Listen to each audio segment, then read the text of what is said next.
Bienvenue sur Africa 24 dans cette nouvelle édition du 12-15. Voici les titres de l'actualité. Le 31e sommet de l'Union africaine s'est achevé ce 2 juillet 2018 en Mauritanie. La lutte contre le terrorisme et la sécurité sur le continent ont enrichi les débats. Des décisions importantes ont également été prises au sujet du Sahara occidental et du conflit sud-soudanais. Au Gabon, le président Ali Bongo a décidé de réduire le train de vie de l'État. 40% du personnel de la présidence, dans ce cadre, ont été limogés. L'objectif étant d'avoir une masse salariale annuelle de 500 milliards de francs CFA contre 720 milliards actuellement.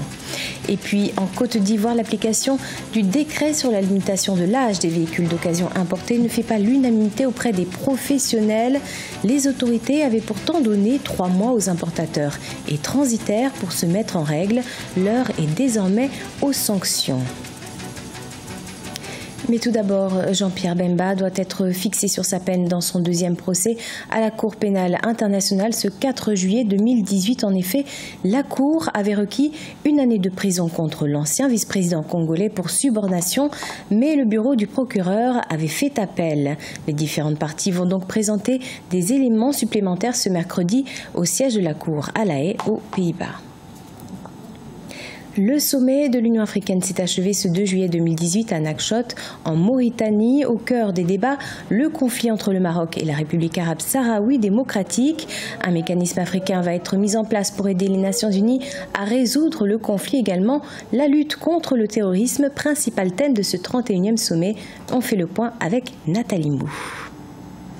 En marge du 31e sommet des chefs d'État de l'Union africaine qui s'est achevé le 2 juillet à Nouakchott, en Mauritanie, les présidents Idriss Déby Itno du Tchad et Omar El-Béchir du Soudan se sont accordés sur une conjugaison de leurs efforts pour lutter contre le terrorisme, la traite des êtres humains et les mouvements négatifs. Les stratégies qui peuvent être mises en place sont essentiellement des stratégies à la fois militaires mais aussi socio-économiques. Militaires dans le sens où il faudrait davantage mettre en œuvre un droit de poursuite. Il faudrait mettre en œuvre le partage d'informations, notamment le renseignement dans un premier temps, la numérisation des informations. Au cours des échanges entre les deux chefs d'État, il a aussi été question de réexaminer les projets de développement conjoints, en plus des plans de construction de routes et de voies ferrées pour relier le port Soudan à N'Djamena au Tchad. Les infrastructures auraient simplement pour valeur ajoutée de doper davantage les échanges commerciaux, permettre aux deux pays voisins davantage donner des gages à ces populations riveraines. Précisons qu'en 2010, le Tchad et le Soudan ont déployé une force frontalière conjointe le long de la frontière commune dont la mission était de mettre un terme aux exactions des rebelles.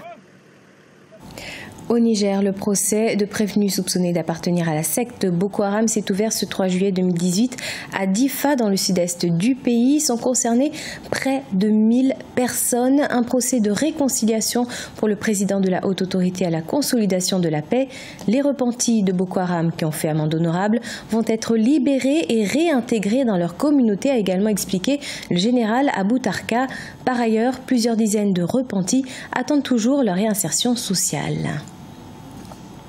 Le gouvernement gabonais a entériné à l'issue d'un conseil des ministres ce 29 juin 2018 une série de mesures visant à réduire le train de vie de l'État, réduction du personnel à la présidence et dans les ministères, restrictions pour les voyages en classe affaires sont quelques-unes de ces mesures. Les détails dans ce sujet de Corinne Kamse-Fehem. À l'issue du Conseil des ministres le 29 juin 2018, le président gabonais Ali Bongo a décidé de réduire l'effectif du personnel de la présidence de 40%. Les personnes touchées par cette décision devront retourner à leur administration d'origine. Une décision qui n'épargne pas les ministères. L'impact réel de ces mesures sur les attentes du gouvernement consistera avant tout à augmenter les recettes de l'État et permettre à l'État d'honorer à ses engagements. Parce que ces dernières années, notre État connaît des défauts de paiement. Ces restrictions s'étendent aux commodités de voyage ainsi qu'au parc automobile de l'administration. Par ailleurs, à compter de fin juillet, certaines catégories salariales pourraient subir des réductions de l'ordre de 5 à 15%. L'objectif étant d'avoir une masse salariale annuelle de 500 milliards de francs CFA. En 2017, elle était estimée à 720 milliards de francs CFA. ces mesures seront difficilement acceptées, d'autant plus que pour de nombreuses personnes, ces mesures ne sont que la conséquence de la malgouvernance. Annoncé le 21 juin 2018, ces mesures rentrent dans une politique globale de réduction du train de vie de l'État préconisée par le Fonds monétaire international. Depuis 2015, le Gabon fait face à une crise économique due, entre autres, à la baisse des cours du pétrole à l'international.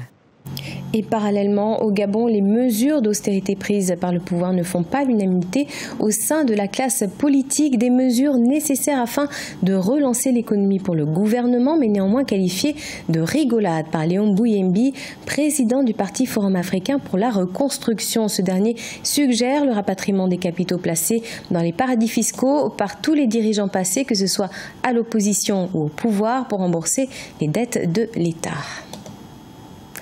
En Côte d'Ivoire, le décret portant sur la limitation de l'âge des véhicules d'occasion importés est désormais effectif. Il concerne notamment les camions, les minicars et les véhicules de tourisme.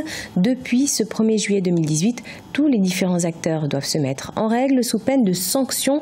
Un véritable tournant pour le pays, mais un coup dur pour les professionnels. Un reportage, Oliva Diacotan, notre correspondant en Côte d'Ivoire.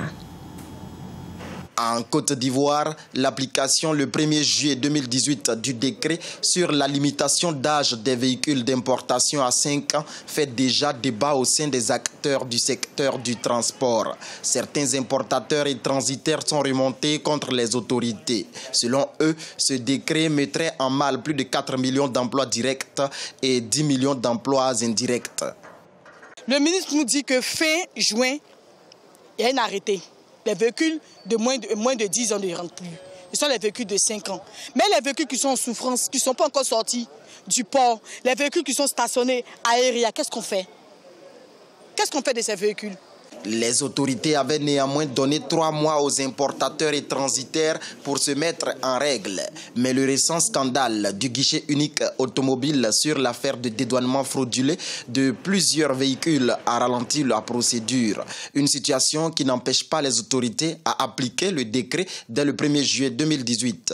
Nous allons donc évaluer les choses, travailler ensemble pour faire en sorte que notre pays, à l'instar de d'autres, réussisse cette opération, qui est importante pour nous tous en termes de santé, qui est importante pour nous tous en termes de sécurité routière. Et je pense que c'est quelque chose que nous allons réussir ensemble. Donc nous allons faire la mise en œuvre et nous allons faire des évaluations régulières avec les uns et les autres. Le gouvernement n'est pas là pour sanctionner, le gouvernement n'est pas là pour faire en sorte qu'il y ait des difficultés. Le secteur de l'automobile est en pleine expansion en Côte d'Ivoire avec 55 800 véhicules vendus dans le pays en 2017, dont 9 800 véhicules neufs et 46 000 d'occasion. Ce journal a été préparé par l'ensemble de la rédaction. Merci de nous avoir suivis. Dans quelques instants, retrouvez une nouvelle édition de l'actualité sur Africa 24.